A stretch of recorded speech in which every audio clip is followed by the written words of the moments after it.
안녕하세요. 오늘의 시네마 브런치 파트너를 소개하겠습니다. 근데 시네마 브런치가 오픈하면서 이 영화를 첫 번째 아니면 두 번째로 했어야 되는 영화를 왜 이제 한 거죠, 우리는?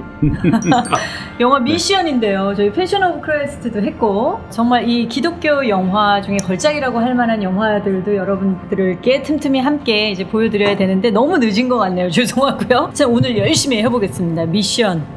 네, 처치타임즈가 뽑은 최고의 기독교 영화, 바티칸이 권장하는 15편의 영화 중 하나. 아, 바티칸이 권장하는 15편의 영화가 뭔지 궁금한데요? 저도 14편 어떤 영화들인지 잘 모르고 네. 이 한 편 압니다. 이 한 편 아세요? 저희가 좀 공부를 해보고 이 15편의 영화를 모두 여러분들께 보여드리면 좋겠다 싶은 생각이 듭니다. 우선 이 감독님, 롤랑 조페, 유명한 감독님, 이 작품 말고도 사실은 킬링필드, 네, 그 작품으로 많은 이제 상을 휩쓴 감독이시죠. 좀 소개 좀 해주시죠. 네, 오늘 저희가 다룬 영화는 이제 미션이죠, 미션. 칸네 영화제에서 굉장히 발표되고 호평을 받았고, 네, 아카데미도 받았고, 그렇죠, 아카데미에서도 보니까 뭐 그때 당시에 이 롤랑 조페 감독이 그 주가가 하늘 높은 줄 모르고 치솟았었죠. 말씀하신 것처럼 조금 잠잠하시네. 꽤 오랫동안. 맨 처음에 이제 만든 영화가 킬링필드인데, 킬링필드는 아시다시피 캄보디아 인구가 200만 넘게 폴포트 정권에 의해서 학살당했잖아요. 그때를 배경으로 하고 있는 언론인들에 관한 얘기예요. 이 영화로 굉장히 좋은 평가를 받았고, 그리고 미션으로 정말로 시작과 후에 어마어마한 그렇죠. 위치를 확보를 했는데, 그 다음에 시티 오브 조이라는 영화가 썩 이렇게 좋은 평가를 못 얻었어요. 근데 이게 지금 왜 그러냐면, 저도 사실 이 미션을 지금은 제 마음의 어떤 영화로 생각을 하지만, 저도 대학 다닐 때 이제 이 영화를 보고 좀 마음 불편했어요. 왜냐하면 이 서방 세계 좀 백인의 시각으로 뭐 원주민의 어떤 이야기를 다룬다든지, 그 전에 영화는 이제 킬링필드는 이제 캄보디아의 대학살을, 그러니까 캄보디아인들의 삶을 다룬다든지, 그 다음에 시티 오브 조이는 이제 인도의 이야기잖아요. 이런 것들이 좀 많이 불편했었거든요. 근데 아마 그런 시각들이 있었던 것 같아요. 그래서 시티 오브 조이에서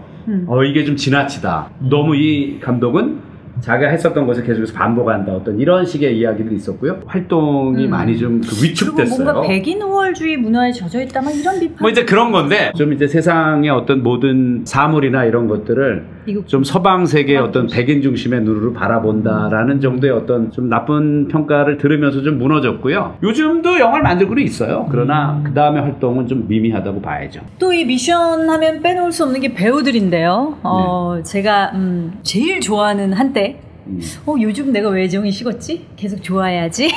제레미 아이언스. 이 제레미 아이언스와 다니엘 데이 루이스를 놓고 제가 누굴 더 좋아할까 막 이랬던 좀 뭔가 좀 약간 컬러가 비슷한 것 같네요. 그러고 보니까. 또 로버트 드니로, 리암 니슨은 꽃미남으로 나오더라고요. 20대야, 30대 초반이야. 너무 젊은 오빠가 그렇죠. 깜짝 놀랐어요. 늘 중후한 모습만 보다가. 근데 이제 제레미 아이언스 같은 경우는 그런 야누스적인 연기를 굉장히 잘하는 배우로 유명하죠. 물론 드니로도 뭐 명배우지만 네네.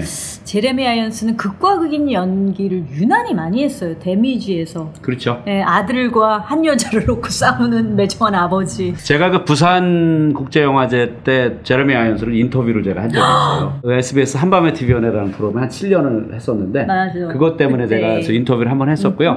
그거 굉장히 신사더라고요. 배우로서도 멋있지만, 근데 아까 야누스적이라고 말씀하셨는데 굉장히 뭐랄까 아주 악한 인물도 연기 잘하지만 실제로 만난 사람은 만나본 제레미 아이언스는 굉장히 신사였고요.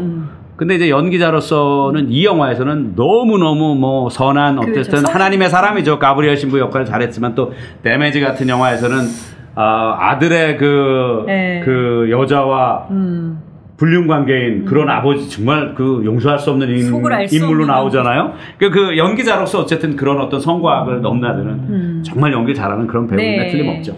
사실 이런 입체적인 연기를 잘하는 배우가 진짜 명품 배우. 그럼요. 로버트 드니로도 마찬가지죠. 굉장히 이중적인 연기를 잘하고. 자, 또 이 영화에서 빼놓을 수 없는 부분이 이제 음악입니다. 이 감독님 전공 분야. 우리 엔니오 모리코네의 넬라 판타지아. 이 가브리엘 오보에라고 불리는 제레미 아이언스가 오보에를 연주하는 장면. 네네네. 정말 명장면이죠. 그렇죠. 엔니오 모리코네는 작년 이맘때쯤 7월달이죠. 작년 7월에 세상을 떠났죠. 돌아가셨지, 그렇죠. 이분. 영화 음악을요, 많은 분들이 이 말하면은 거짓말이라고 할 것 같아요. 한 500편 가까이 했어요. 영화를, 우리가 그렇죠. 영화를. 그리고 과거에 그러니까 이제 우리가 이름을 알 수 없는 그 B급의 어떤 그 서부 영화들을 너무 많이 영화 음악을 맡아서. 그래요? 많이 알려진 거는 이제 명작으로 꼽을 수 있는 건 이제 Once Upon a Time in the West, Once Upon a Time in the West라는 게 있었고, 그 다음에 이제 세월이 많이 흘러서 Once Upon a Time in the West는 이제 서부 개척 시대의 이야기고, 찰스 브론슨이 이제 주인공으로 나오는 영화죠. 그 다음에 이제 80년대에는 이제 Once Upon a Time in America. 이거는 그것도 애니용으로 유태인 갱들의 이야기고 그 두 영화로 많이 알려져 있는데 그 다음에 뭐 석양의 무법자, 황야의 무법자 이런 제목으로 우리들에게 알려져 있는 클린트 이스트우드의 영화들 많이 만들었고요. 세상을 떠날 때까지도 정말 활발하게 그렇죠.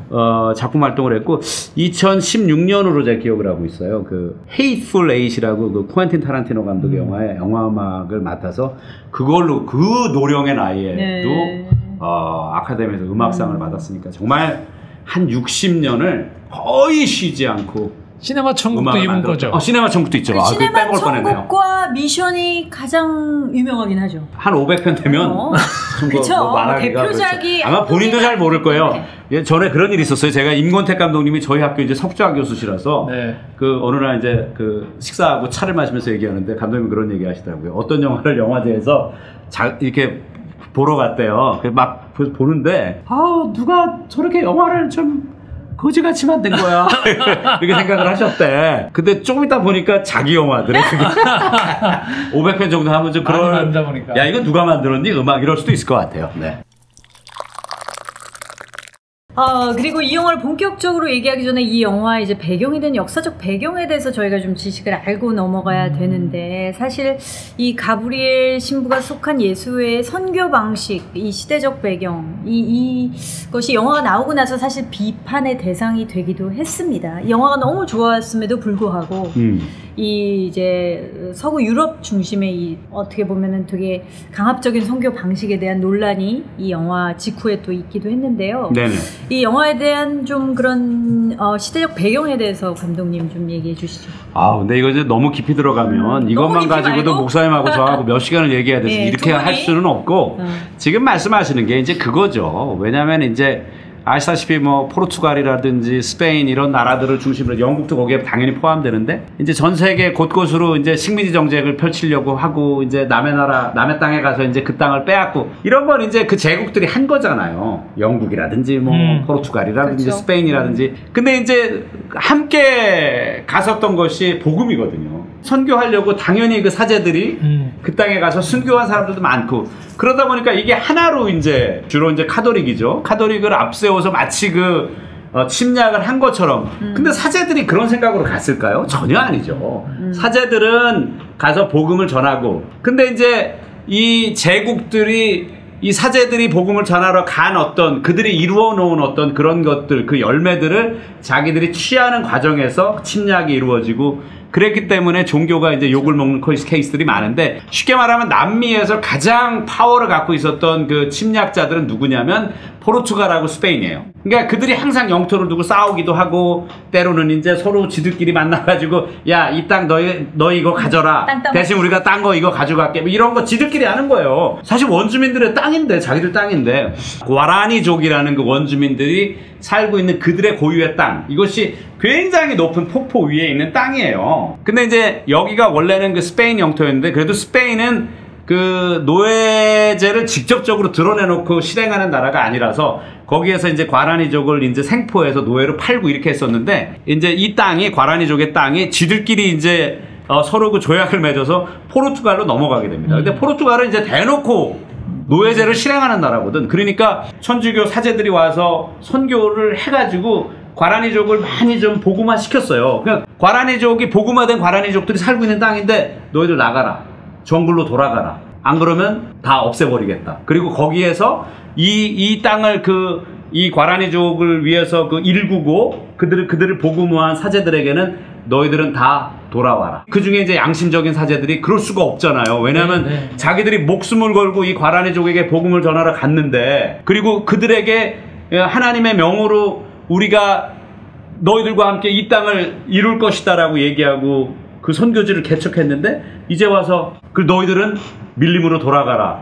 그걸 어떻게 양심적인 수사들이 그거 어떻게 받아들일 수가 있어요. 그래서 그 사제 두 사람이 그 과라니족의 편에 서서 끝까지 이제 그 어떻게 보면 하나님에게 했던 약속을 배반하지 않은 거죠. 사실 네. 그때는 교회가 타락했었던 거고 네. 이 사제들은 끝까지 자기들이 선교했던 그 과라니족과 함께 운명을 같이 한 그 두 명의 아주 그 위대한 어떤 삶을 산 네. 사제들의 이야기를 다루고 있는 영화가 롤랑 조페 감독의 미션입니다. 네. 네. 아유, 아주 그냥 알기 쉽게 설명해 네. 주셔서 감사하고요. 사실 목사님, 그래요. 제 주변에는 네. 이제 많이, 식자층들이, 친구들이 있는데, 네. 무신론자들이. 네, 하나님 믿지. 근데 이들은 꼭 이렇게 선교의 역사를 걸고 넘어지는 친구들이 있어요. 너희들 기독교인들이. 물론 선교의 역사에 빛과 어두움이 있죠. 네. 네. 그리고 네. 한국의 이제 기독교 선교 역사만 하더라도 그 미국이나 유럽에서 넘어온 많은 선교사님들이 행하신 너무나 선한 영향력들이 지극히 크죠. 이 대한민국이 오늘날까지 이렇게 발전하는데 없어서는 안 될 그분들의 공은 명백히 있는데, 근데 전체적인 서구 역사에서 이제 열강들의 제국주의 식민지 역사에서 사실 마치 이렇게 얼굴마담처럼 사용이 돼서 이런 선교가 어떤 이제 부작용을 끼친, 해악을 끼친 경우들, 그 나라의 문화를 말살한다, 파괴한다거나 이런 것 때문에 기독교는 역사를 펼쳐놓고 보더라도 너무 나쁜 짓을 많이 했어, 이렇게 얘기하는 사람들이 있단 말이죠. 만약에 그런 분들이 계시다면 목사님, 그렇기 때문에 이 영화를 가지고 저희가 좀 같이 이야기하려는 의도도 그런 거죠. 이 영화의 배경이 되어진 예수의 자체가 16세기 중반에 로일라 이냐시오에 의해서 그렇죠. 만들어지면서 서구 열강식 식민지를 지배하는 방식의 제국주의적인 힘을 가지고 하는 선교 방식이 아니고, 이 예수의 선교 방식 자체가 적응주의 선교라고 얘기를 해요. 그 현지에 대한 토착민들 문화를 존중하는 가운데에서 너무 우상숭배적인 요소들은 빼되 그 문화를 존중하는 가운데에서 그들이 자립할 수 있고 그들의 문화를 존중하는, 전에는 우리 걸 다 가지고 와서 우리 걸 다 그대로 받아들여라, 힘으로 다 모든 것들을 바꿔서 하나에서 열까지를 다라고 했다면, 이미 그 안에 있었던 하나님의 일하심에 대한 존중 가운데에서 이 사람들을 끌어들였던 거죠, 사실은. 그래서 거기에 감화되어지고, 그래서 영화에서도 보면 이게 밀림에 있던 사람, 선교 마을에 있던 사람, 그쵸. 노예가 됐던 사람이 있었던 거고, 이 선교 마을이 어떻게 보면 좀 많진 않았던 걸로 알고 있는데, 그런 이상적인 공동체적인 것들을 수립했고, 여기 나와있던 이 두 선교사가 지금 얘기했던 대로 그런 방식으로 종교가 어떤 정치와 너무 결탁된 가운데에서의 많은 해악을 끼쳤던 것들에 못지않게 기독교 역사 안에서 보면 이런 틈틈이 그렇지 않았던 이야기들이 나오는 거죠, 사실은. 그래서 이 영화에서 때문인지 모르지만 2015년에 실제로 이 예수회에서 나왔죠. 지금 프란치스코 교황이 예수회거든요. 맞아요. 지금 교황이 예수회 출신입니다. 네, 프란치스코 교황이 그런 얘기를 했었거든요. 그래서 원주민들한테 사죄하는 그 얘기를 했었어요. 그래서 이야기하는데, 그때 이야기하기를 힘의 원리에 맞서서 십자가의 논리를 가지고서 살았던 선교사들의 삶이 있었던 걸 기억해달라.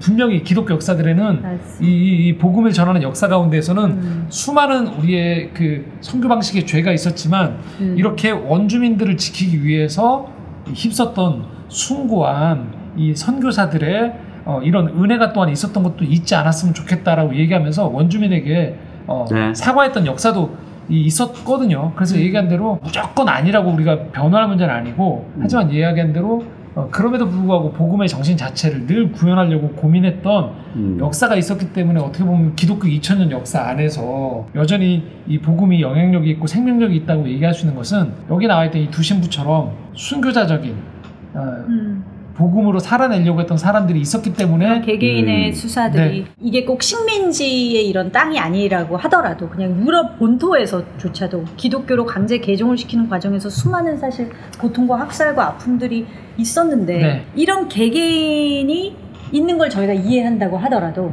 이 개개인이 아니라 이게 집단주의적인 그 관점에서 종교와 정치가 결탁할 수밖에 없는 시대가 늘 있어 왔고, 물론 그 침략자들이 와서 종교를 내세워서 개종시키고, 그렇죠?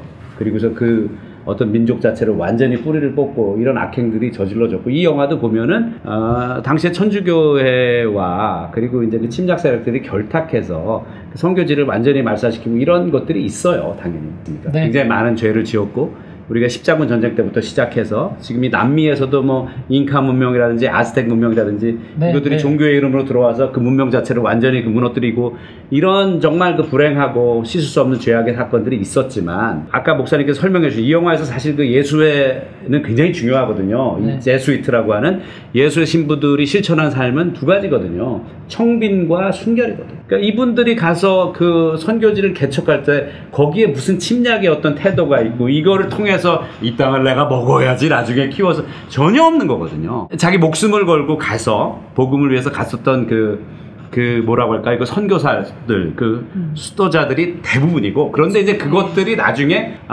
로마 교회에 의해서 그리고 그 어떤 그 제국들의 어떤 이해관계와 이게 얽히면서 그런 어떤 불행한 일들 그리고 이루어지면 안 되는 일들이 이루어졌던 것들이지 네. 그것 때문에 이 수많은 기독교의 전 세계 곳곳에 가서 이루어졌던 뭐 인도를 가고 중국을 가고 심지어 우리나라까지 와서도 이루어졌던 그 복음의 역사가 다 부정되고 저는 좀 받아들이기 어렵다고 생각합니다. 두 가지 생각합니다. 시각이 다 있는 거는 다 팩트에 기반한 어떤 해반을 비롯한 논쟁이고 팩트에 기반한 사실들이기 때문에 저도 사실은 그래요. 어느 팩트에 더 내가 마음을 둘 것인가. 네. 특히나 믿지 않는 사람들의 시각에서는 더 그럴 수 있는데 저도 그 유대인들의 공동체를 네. 기독교로 개종하기 위해서 굉장히 강압적으로 네. 압박하고 네, 네, 학살하고 이랬던 제가 다큐를 본 적이 있어요. 네. 아, 그럼요, 유대인들이 그럼요. 막 전 세계 흩어져 살았잖아요. 그래서 제가 이제 목사님한테 좀 여쭙고 싶은 거는 이런 개개인의 정말 성인과도 같은 가브리엘 신부와도 네. 같은 분들의 삶이 분명히 존재했었고 저희가 그것을 인정하는데 이게 종교와 정치가 결탁하는 것을 네.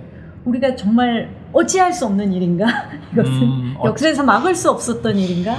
혹은 대안이 있는가? 너무 큰 주제라 제가 다 감당이 좀 어렵고 네. 이런 얘기는 해드리고 싶어요. 왜 그러냐면 좀 역설적인 얘기인데요. 이게 이 답은 아닌 것 같아요. 기독교 2000년 역사를 보면 끊임없이 패배의 역사인 것 같아요. 그렇죠. 패배 역사인데 인간의 패배를 뛰어넘는 하나님의 그 복음의 역사가 계속 되어지고 있는 것들을 우리는 겸손히 인정할 필요가 있는 것 같아요. 지금 얘기한 대로 그런 어두운 그림자 때문에 지금 아주 미랄 같은 역할들이 이 땅에서 생명이 솟아나는 것들에 대해서 우리가 부정할 필요도 없고 이게 일어난다고 이걸 또 부정할 필요 없고요. 그렇죠. 또 하나는 이 영화 보면 되게 허탈한 장면 중에 하나가 사실 이거거든요. 여기 나와 있는 원주민들이 정말로 그러면 완벽히 복음화되어졌을까? 예, 아닌 경우들이 많다라고 얘기를 해요. 이들이 이야기하는 성가, 의복을 입고 성교 공동체를 이루고 있을 때 이들이 그럼 성경에서 말하는 것들에 대한 좀 완전히 내면이 정말 복음화되었는가에 대한 문제는 문화화될 수는 있지만 정말 그들이 우리가 얘기한 대로 변화되었을까에 대한 회의적인 시각도 상당히 많이 존재하거든요. 이 사람들은 끝까지 어떻게 보면 기독교라는 그러니까 복음이라는 문화를 받아들인 거지 복음의 정신은 받아들이지 않았다. 이런 비슷한 얘기가 사실 사일런스에도 계속 반복되는 거거든요. 네네. 일본 사람들 안 변한다. 그렇죠. 당신들이 전에도. 그러면 이 사람들은 어떻게 보면 너무 엉뚱한 짓 한 거 아니야? 이 사람들 했던 건 정말 헛된 일을 한 거 아닌가라고 생각할 수 있는데 그럼에도 불구하고 끊임없이 낙심하지 않고 씨를 계속 뿌리는 거죠.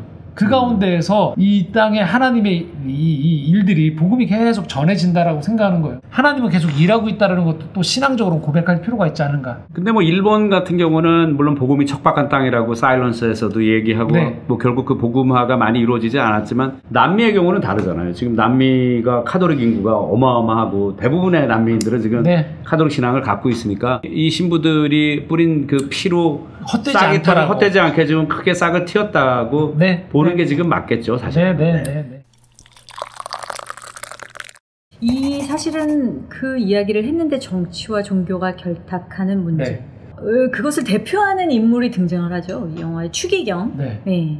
그 추기경은 사실은 굉장히 감동을 합니다. 이 가라니족의 마을에 와서 그렇죠. 가브리엘 신부가 일구어 놓은 그 결실들을 보면서 굉장히 거기에 동의하고 신앙적으로 동의하고 감동을 받게 되는데 나중에 결국은 이 교회의 권위에 어쩔 수 없이 자기도 복종을 할 수밖에 없는 그런 상황이 되면서 이제 이 두 신부가 나중에 죽었을 때 그런 이야기들을 하죠. 대학살 후에 상황이 종료된 후 교황에게 편지를 보내죠. 그러면서 사실 이분이 굉장히 고뇌를 많이 했어요, 중간에. 근데 이런 얘기를 합니다. 대학살 후 사제들은 죽고 저만 살아남았습니다. 그러나 진짜 산 것은 그들이요, 죽은 것은 저입니다. 죽은 자의 영혼은 산 자의 가슴에 영원히 살아있기 때문입니다. 이 추기경의 뒤늦은 깨달음이 사실 저는 조금 생뚱맞기도 하면서 저걸 몰랐단 말이야. 근데 이 진리를 살아내는 게 쉽지 않다. 그가 추기경이었을지언정. 그 이순신 장군이 하신 말씀인데 그걸 그렇게 쉽지 않은. 왜 그렇게 못 깨달았을까? 뭐 머리로는 충분히 알고 있었겠지만 그걸 살아내는 게 쉽지 않았던 이분. 그리고 그 경계에 서 있는 인물이기도 하죠. 종교와 근데 정치. 이게 사실 이 영화를 잘 이해하려면 그 배경이 아까 그 말씀드린 그 남미의 어떤 침략의 역사와 선교의 역사를 다 이해도 해야 되지만 네. 예수에 대해서 목사님이 좀 짧게만 말씀을 해주셨는데 사실 그것도 복잡하게 또 얽혀 있는 게 있습니다. 예수회가 사실은 그 아까 청빈과 이런 것도 얘기했지만 그 순결과 복종이 굉장히 중요해요. 순명. 네. 그러니까 이제 완전 상명하복인 거예요. 네, 네. 명령하면 받아들여야 됩니다. 네. 그러니까 참 모순이다. 그렇죠. 그러니까 이게 굉장히 재밌는 게 예수의 이 사제들은 절대적 어떤 그 뭐라 그럴까 그 검소하고 네. 금욕적이고 이렇게 살았거든요. 그러면서 그 위에 그 높은 사제가 명하면 그대로 따르고 이런 건데 그러니까 결국은 교회가 지금 오염됐잖아요. 왜냐하면 침략하려고 하고 있는 그 제국과 결탁해서 이런 결정을 내린 거거든요. 네, 네. 그러니까 이제 이 추기경도 어쩔 수가 없는 거야. 자기도 네. 한때 예수회라고 거기서 얘기를 해요. 나도 예수회였다. 근데 로마 교황청은 예수회에 대해서 그들이 복종하고 막 성실히 선교하고 이런 것들 좋아도 하면서 조금 마음에 안 들어하는 게 이들이 갖고 있는 어떤 그런 태도예요. 그 뭐라고 해야 될까? 좀 해방신학에 가까운. 네, 네. 뭔가 좀 정치적으로 좀 보여지는 네. 그런 태도. 그래서 이제 억누르는 거죠. 이 복종의 어떤 코드로. 그러니까 이제 이 추기경도 어쩔 수가 없는 거예요. 이 영화 속에서. 나도 이 선교사들이 맞다고 생각해. 이 사자들이 맞는데 결국은 내가 이 자리에 있기 위해서는 교회가 나에게 얘기하는. 근데 네. 교회가 나에게 얘기하는 이 명령은 사실은 지금 오염된 거거든요. 네. 결국 그걸 받아들이고 결국 자기는 살고 이 사자들은 하나님의 뜻을 쫓아서 죽는 거죠. 그래서 저는 그게 중요하다고 생각해요. 아무리 이 세상에 교회가 권위 있어도 저는 우리 개신교 교회도 마찬가지입니다. 네. 교회의 뜻입니다. 뭐 이런 얘기 하잖아요. 교회의 뜻이 뭐가 그렇게 중요합니까? 그게 주님의 뜻이 거기 담겨 있어야 교회 뜻이 의미가 있는 거죠. 그러니까 이 추기경은 사실은 하나님의 뜻을 쫓았어야 되는데 자기가 옷을 벗더라도 그렇게 그렇죠. 근데 그렇게 하지 못한 거죠. 교회의 명령을 따르니라고 결국은 본래 거기를 못 따라간 거죠. 본래 뜻을. 수명이라는 건 좋은 의도겠죠. 네. 근데 인간의 죄성이 언제든지 그 좋은 그 신앙적 원리들을 타락시킬 수 있다라는 그렇죠. 그걸 우리가 본 거죠. 근데 전제가 사실 결국은 이끌어가는 리더십들이 하나님의 뜻에 더 민감한 하기 때문에 이것들을 준다는 전제를 가진 건데 지금 여기 이제 이 전제가 깨져버린 거죠. 네네네. 깨졌기 때문이지만 목사님 당황스러운 질문을 네. 하나 드려야 될 텐데 오늘날의 기독교 교회는 이런 모습이 없습니까? 아 있죠. 당연히 이걸 부정하기에는 너무 어렵죠. 당연히. 목사님의 경험을 네, 뭐 저도 그런 어려움들을 겪죠. 이런 우리가 이야기한 교단, 교파에 소속되어 있고 또 교회의 질서라는 게 있으니까 그 범주 안에서 크게 벗어나지 않으려고 노력하죠. 하지만 얘기한 대로 누군가는 제가 속해 있는 교단이 여기가 완벽하냐 다 알죠. 완벽하지 않다라는 걸.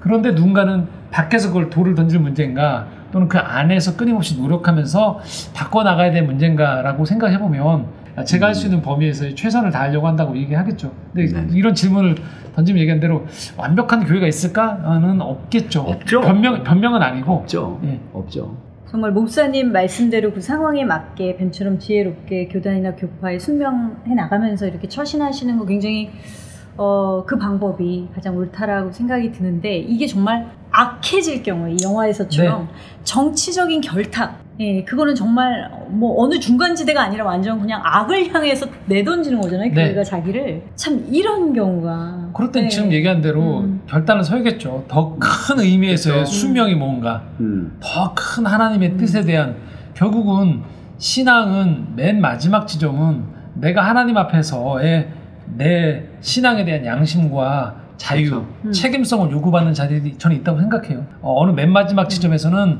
자기가 결단을 해야겠죠. 그러니까 추기경이 자기 자리를 지키기 위해서 어쩔 수 없이 그렇게 했다면 자기 자리를 버릴 각오로 그럼요. 하나님 앞에. 그러니까 이 영화에서 사실 교회가 명하는 거거든요. 이 추기경을 통해서 이 선교사들에게, 그러니까 이 예수의 신부들에게 너희들이 일군 선교지를 떠나라. 이미 처음부터 그게 작정이 된 상태에서 작정이 돼 있는 거죠. 그러니까 너희들이 복음을 전한 과라니족을 배반하고 선교지를 떠나라가 교회의 명령이에요. 네. 그러면 사실은 원래대로면 교회의 명령이니까 들어야 되는 거거든요. 네. 근데 이 선교사 두 사람 다 듣지 않거든요. 그렇죠. 근데 우리가 보면 과거에 우리 믿음의 선조들도 보면 우리 주기철 목사님, 근데 그 노예가 그 신사참배를 괜찮은 걸로 받아들였거든요. 그러면 이 목사님은 바본가요? 왜 주기철 목사님은 혼자만 그런 거기서 자기 목숨을 내놓는 어떤 그런 저항으로 자기 신앙의 어떤 순결을 지켰잖아요. 그렇죠? 네. 이렇게 보면은 결국 이 신부들도 마음을 정해야죠. 교회의 명을 따를 것인지 아니면은 하나님의 명을 따를 것인지. 거기서 하나님의 말씀은 하나님의 뜻을 듣고 그대로 실천하는 길이 결국은 순교의 길로 갈 수밖에 없다고 판단하고. 우리가 지금 대화를 들으면 교회라는 곳으로 한정져서 그렇지 이 문제는 우리가 일상을 살아가는데 어디에서나 발생하는 것 같아요. 내가 속해 있는 직장, 학교, 어떤 내가 속해 있는 어떤 공동체 안에서의 문제에서 이런 문제들이 항상 발생하고 그 지점에서 개개인이 어느 지점에서 그렇다고 매사에 브레이크를 걸 수 있는 건 아니니까 깨어있는 개개인들에 대한 각성을 촉구하는 역할들이 좀 필요하지 않을까 싶고요. 그렇죠. 근데 이제 매사에 우리가 사실 다 옳지 않잖아요. 우리 그렇죠. 다 죄인이고. 그러니까 지혜도 필요한 것 같아요. 네. 그러니까 선을 이루기 위해서 내가 취하는 어떤 지혜들. 이 영화도 보면은 그 가브리엘 신부가 그냥 안 됩니다. 우리 이 과라니족을 우리가 복음을 전했으니까 우리 계속 여기에 있어야 됩니다. 그들과 함께 그렇게 말하는 데서 그치지 않고 그 추기경에게 계속해서 왜 이 선교지가 여기 계속해서 존재해야 되는지에 대해 설명하고 또 추기경에게 비굴할 정도로 거기 굴종하는 모습으로 거기 데려가서 보여주고 그리고 이 사람들이 얼마나 문명적으로 훌륭한 사람들인지 설명해주고 이렇게 다 하거든요. 그럼에도 불구하고 교회가 그런 결정을 내릴 때 그러니까 어떻게 보면 사제 입장에서 최선을 다하는 거거든요. 그러니까 그냥 내가 옳아요라고 주장하는 것이 아니고 네. 이 선교지, 이 미션의 그 뭐랄까 존재를 계속 유지하기 위해서 그 눈물겹게 노력하는 부분도 사실 이 영화에서 신앙인들이라면 네. 집중해서 봐야 되는 부분인 것 같아요. 저는 이 영화 제목이 미션이잖아요. 네. 누구나 인생 전체로 보면 이런 결단을 할 때가 한두 번씩 오는 것 같아요. 그러니까 매사 이렇게 살면 너무 피곤하잖아요. 그렇죠. 감독 말씀하신 대로 그렇죠. 못 살죠. 매번마다 내 옳은 것만 주장하고 시대의 조류에 내가 네네. 다 맞설 수 있는 건 아닌 것 같아요. 네네. 이런 영화를 통해서 깨닫는 건 분명히 자기다운 삶을 살아가는 사람들은 인생에서 내가 이 땅에 왜 태어났는가에 대한 그 근원적인 질문을 그렇죠. 하다 보면 네. 한 번 내지 두 번 정도는 이렇게 남들이 가는 길에서 다른 길을 가는 시점들이 분명히 저는 있다고 생각해요. 네. 그걸 보여주는 장면인 것 같고. 저는 이 추기경의 이 말이 너무 와닿아요. 네. 그러나 진짜 산 것은 그들이요 죽은 것은 저입니다. 죽은 자의 영혼은 산 자의 가슴에 영원히 살아있기 때문입니다. 그런 아픈 시대를 타고난 분들, 네. 네, 우리 신앙의 가장 별이 되고 빛이 된 분들, 디트리 보네퍼 같은 목사님, 네. 정말 그 시대의 아픔을 그냥 온몸으로 끌어안고 그렇게 살 수밖에 없었던 분들이 저희 가슴에 살아있잖아요. 영원히 살아있고 그분들을 네. 기억하잖아요. 저희 두 주인공에 대한 이야기로 넘어가 볼 텐데요. 로드리고 멘도자가 이제 로버트 드니로가 분한 역할이죠. 그렇죠. 회심을 하게 됩니다. 자기 동생을 죽였던가요? 동생. 그러니까 노예상이었죠. 그러니까 노예를 생포해서 이제 파는 최악의 어떻게 보면은 그 세상에서 우리가 생각해볼 수 있는 어떻게 보면 최악의 악을 행하는 그런 일을 하며 살았는데 자기 남동생과 여자를 두고 결투를 벌이다가 어떻게 보면 분노 때문에 죽이게 되죠. 자기 동생을. 치욕스러운 살인. 그러다가 이제 누가 생각해도 여자 때문에 동생과 결투를 해 동생을 죽였으면 그건 영원히 지옥에 떨어져야 되는 삶이라고 자기 스스로 생각을 하죠. 그래서 거의 식음을 전폐하고 이제 죽을 준비를 하는데 이 영화에서 그 가브리엘 신부, 이 로드리고 멘도자를 찾아오죠. 그래서 너 어차피 망한 인생 아니냐. 그러면 네 인생에서 어떤 의미를 찾아야 되겠냐. 한번 고민해봐라.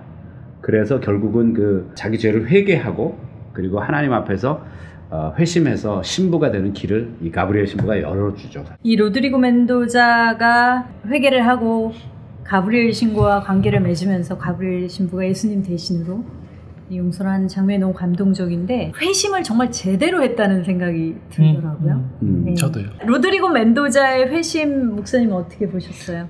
이제 저는 지금 얘기한 대로 이 사람 회심이 진정성이 있다고 봤던 건 전에는 자기의 의분을 위해서 칼을 들었다라면 나중에는 다른 사람을 위해서 칼을 드는 사람으로 변했다는 게 저는 그렇죠. 가장 큰 변화에 그게 인상적이었다라고 말씀을 드리고 싶어요. 네. 이 로드리고 멘도자의 회심은 좀 두 가지로 우리가 얘기를 해볼 수 있을 것 같아요. 그 회개가 값싸지 않았다. 뻔뻔하지 않았다.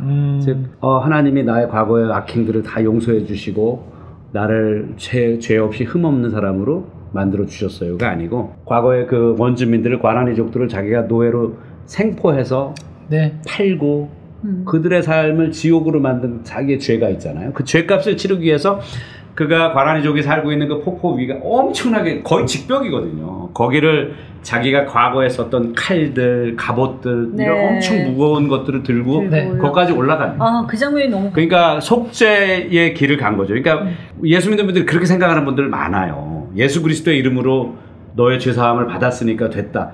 근데 그렇지 않거든요. 우리가 격조 있는 신앙인이라면 내가 정말 누군가에게 씻을 수 없는 죄악을 저질렀으면 그것에 대해서 정말 내 옷을 찢을 정도로 우리 그 성경에 보면 다윗이 자기 옷을 찢으면서 회개하는 장면들이 나오잖아요. 그런 어떤 그러니까 염치가 있는 인간이라는 거죠. 신앙적으로 그런 인간이라는 거. 두 번째는 저는 오묘하신 하나님을 한번 우리가 읽어보고 싶어요. 여기에서 과거에 이 과란이족을 노예로 생포해서 팔아먹었던 노예 장사꾼이었던 사람이 회심해서 사제로서 봉사하고 마지막에는 그들을 위해서 목숨을 내던지는 그런 삶을 살았다? 이건 완벽한 아이러니가 이루어지는 거잖아요. 성경에 비슷한 인물이 있는 것 같은데 생각이 그러니까 이게 주님이 항상 오묘하게 역사하신다고 하잖아요. 이 오묘라는 단어가 사실 정확히 말하면 아이러니거든요. 이해가 안 된다. 우리 세상의 눈으로는. 그런 식으로 역사하시는 하나님을 우리가 이 영화에서 로드리고 멘도자의 어떤 삶의 변화를 통해서 좀 읽어볼 수 있을 것 같아요. 정말 성경에서 톡 튀어나온 인물처럼 보이기도 하고 저도 영화를 통틀어서 물론 가브리엘 신부의 그 헌신과 희생적인 죽음이 굉장히 감동적이긴 했지만 이 미션 하면 딱 떠오르는 장면이 저는 그 로드리고의 속죄의 그 시간들 그 무거운 것들을 짊어지고 올라가고 폭포 위를 올라가면서 그 로버트 디니로의 그 표정, 연기 이런 것들이 가장 떠오르더라고요. 그 이제 진정성. 근데 그 회개가 이루어지는 게 사실은 하나님이 너를 회개했다가 아니에요. 그 방식은 어떻게 이루어지냐면 자기가 죄를 직접 지었던 그 과란이족들을 향한 회개가 이루어지고 사실 속죄가 이루어지고 그 다음에 그들 중에 하나가 로드리고 멘도자가 지고 왔었던 그 짐을 잘라주거든요. 밧줄을 그 잘라서 이제 버리게 해주거든요. 그러니까 결국 뭐냐면 우리가 누구에게 죄를 지었을 때 나 하나님이 용서했으니까 괜찮아가 아니고 내가 죄를 지은 대상 그들로부터 용서받으려고 하는 그 노력 이런 것들이 신앙적으로 좀 얼마나 좀 중요한 포인트가 시네마 그런 제사했던 미량이 떠오르네요. 미량의 그 인물과는 정반대죠. 그렇죠. 속죄의 그 시간을 겪지 않았고 그렇죠. 이게 바로 속죄죠. 그런데 저는 그렇게 로드리고의 속죄의 시간들을 너무 감동적으로 봤는데 이 정말 마지막 장면에서 이 로드리고가 칼로 저항을 하죠. 근데 이 가브리엘 신부와 많이 대척점에 있었고 논쟁을 하잖아요. 그건 옳은 방식이 아니다. 주님은 칼을 쓰는 자는 칼로 망한다고 예수님은 말씀하셨다. 그 정치와 폭력의 지배자들에게 저항하는 방식의 차이가 되게 극명하게 드러나는데 감독은 어쨌건 두 사람의 손을 다 들어준 것처럼 느껴집니다. 하지만 감독의 의도와는 달리 저희는 또 좀 분별해야 될 필요성이 있으니까 여기서 과란이족을 지키기 위해서 무력을 쓰는 로드리고를 이제 신앙적인 관점에서는 저희가 어떻게 바라봐야 할까요? 그러니까 하나님의 뜻이 A라는 그 신부와 B라는 신부에게 다르게 적용되는 거죠. 보면은 물론 칼로 흥하는 자 칼로 망한다는 말씀이 있지만 과거의 사사기에 보면은 그 이스라엘 백성들이 이끌었던 사제들은 다 용사들이거든요. 그들은 칼을 들었었고 민족을 위해서 그 칼을 들고 민족을 보호하고 하나님의 이름으로 싸웠던 사람들이고 어떤 상황이 있고 근데 거기에서 주님께서 A라는 신부와 B라는 신부에게 각기 주는 역할들, 생각들이 좀 다른 것 같아요. 결국은 그 로드리고 멘도자는 과거에 칼을 들었던 사람이에요. 그렇죠? 그러면 이 절체절명의 순간에서 하나님은 그로 하여금 칼을 들게끔 하는 방식으로 그를 사용하시는 거고 그리고 가브리엘 신부는 사실 가브리엘 신부의 어떤 그의 성격, 그가 지금까지 왔었던 그의 삶이 있잖아요. 그의 삶의 모습대로 평화롭게 과란이족들을 위해서 마지막까지 미사를 드리고 그리고 같이 그들과 함께 평화롭게 행진하는 가운데서 죽음을 맞이하거든요. 네. 그래서 맨 마지막에 로드리고 멘도자 신부가 가브리엘 신부가 아무래도 그 윗사람이니까 아까 그 순명을 말씀하셨지만 그러니까 이제 와서 얘기를 해요. 내가 당신에게 했었던 그 순명의 어떤 맹약을 내가 지킬 수가 없겠다. 네. 그러니까 결국 난 칼을 들겠다는 거죠. 네, 네. 그러면서 이제 축복을 해달라고 하죠. 그 로드리고 멘도자가 내가 가는 길에 당신이 사제로서 나의 윗사람으로서 축복을 해달라고 하니까 거기서 난 그때 볼 때마다 눈물 나는데 그 가브리엘 신부가 그렇게 얘기를 하거든요. 만약에 당신이 가는 길이 옳다면 주님께서 당신의 길을 그냥 축복할 것이다. 내가 너를 축복하지 않아도. 그리고 만약에 네가 가는 길이 옳지 않다면 내가 너를 축복한다고 해서 그 축복은 아무 의미가 없을 것이다. 축복한다고 해도. 만약에 폭력이 즉 힘이 세상을 이긴다면 사랑이 설 자리는 없고 나는 그렇죠. 그런 세상에 살 자신이 없다. 이렇게 눈물이 나지. 근데 그런 것 같아요. 그러니까 알거든요. 이 가브리엘 신부도 그 멘도자 신부가 왜 그렇게 하는지 알거든요. 네. 그리고 하나님이 자기에게 준 길은 끝까지 과라니족의 곁에서 사제로서 자기 역할을 담당하는 건데 하나님이 그에게 다르게 얘기할 수 있다는 거 알아요, 사실은. 그러면서 자기가 축복한다는 말은 하지 않지만 자기 십자가를 벗어서 주거든요. 네. 그건 사실 축복한 거거든요. 저는 그 장면 보면서 주님이 이 각기 다른 마지막의 운명을 다른 모습으로 맞이할 두 사람이지만 둘의 각기 다른 모습 속에 담겨있는 주님이 역사하시는 모습 그리고 그 운명의 마지막 순간에 마지막까지도 함께 하시는 주님을 저는 좀 읽을 수 있었거든요. 네. 그 부분이 영화에서 저는 네. 참 감동적이었던 것 같아요. 저도 이제 보면서 당연히 많이 여러 가지 생각이 들죠. 스스로가 비겁하지 않고 용기 있는 행동이 뭔가에 대해서 네네. 선택을 한 거죠. 그러니까 누군가는 겉으로는 비폭력을 얘기하지만 누군가는 되게 비겁한 행동일 수 있고요. 누군가는 무력을 힘을 네네. 쓰고 있지만 실제로는 굉장히 그렇죠. 본인이 이게 가장 쉬운 방법이기 때문에 그렇죠. 무력을 쓸 수 있고 그건 비겁한 거거든요. 결국은 이 두 사람 다의 모습 안에서는 사랑으로 비롯되어 있는 용기를 네. 어떤 방식으로 표출했냐 여부인 거고 그걸 주님이 아신다고 보는 거죠. 우리 역사도 보면 두 가지 다 있다고 봐요. 예수님이 베드로에게 칼로 응하지 않아 칼로 망하니까 쓰지 말라고 했을 때는 더 큰 의미에서 십자가에 대한 큰 사명이 있기 때문에 만류하셨던 거고 그것들에 감동을 받았던 사람들이 사실은 비폭력, 평화운동을 벌였던 많은 역사 일들이 있죠. 뭐 마틴 루터 킹 목사님 같은 경우가 대표적인 네. 거고. 하지만 그 못지않게 또 행동주의로 이런 불의에 맞선 사람들도 분명히 있거든요. 디트리버 보네퍼도 그렇고 우리 역사로 보면 안중근 의사 같은 경우도 그렇죠. 그분 누구보다도 평화주의 운동을 하셨던 분이거든요. 그렇죠. 신앙인으로서 독실한 신앙인이고 평화를 이야기하셨고 평화를 연구했던 분이었기 때문에 그분은 평화가 뭔지 아는. 그런데 평화를 깨트리는 더 큰 악이 있었을 때 이걸 어떻게 할 것이냐.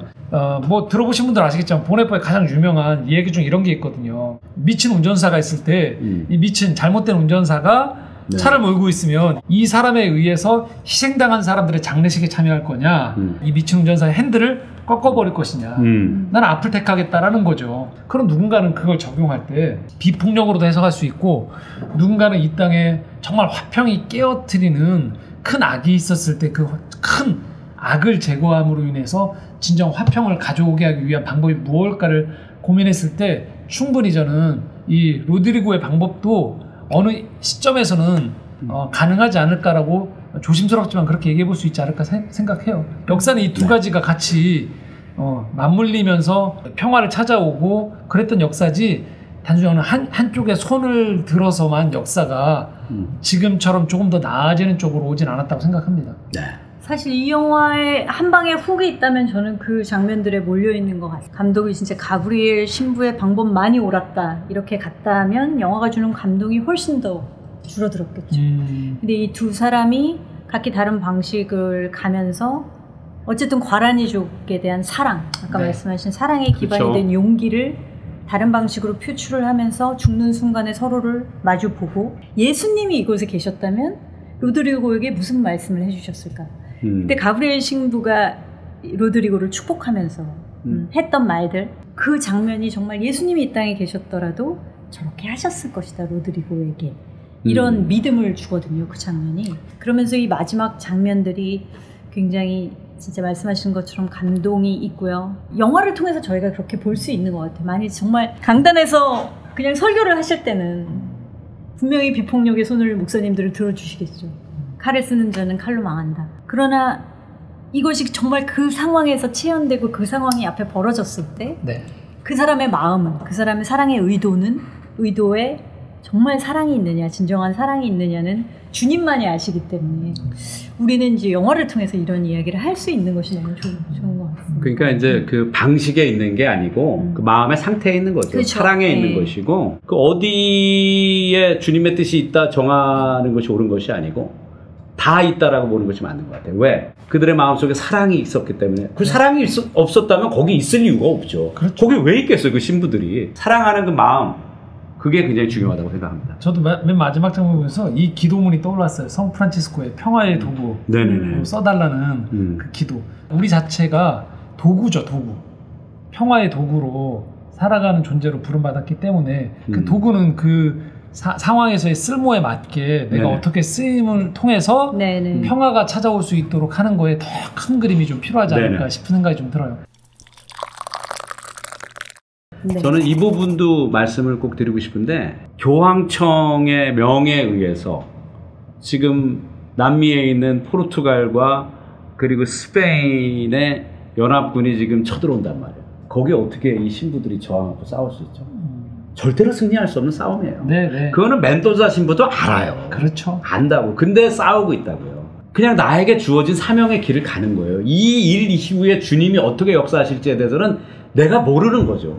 알 수도 없고. 왜냐하면 여기까지가 나에게 맡겨진 사명의 순간이니까. 그러니까 영화 마지막에 보면은 저는 이 성경 말씀이 너무나 이 영화를 잘 말해준다고 생각하는데, 어둠이 빛을 비추되 빛이 깨닫지 못하더라라는 말씀. 그 얘기가 뭐냐면, 이 신부들이 죽음을 맞이하는 순간, 과라니족을 위해서 싸우다 죽는 그 마지막 순간은 어둠의 순간이거든요.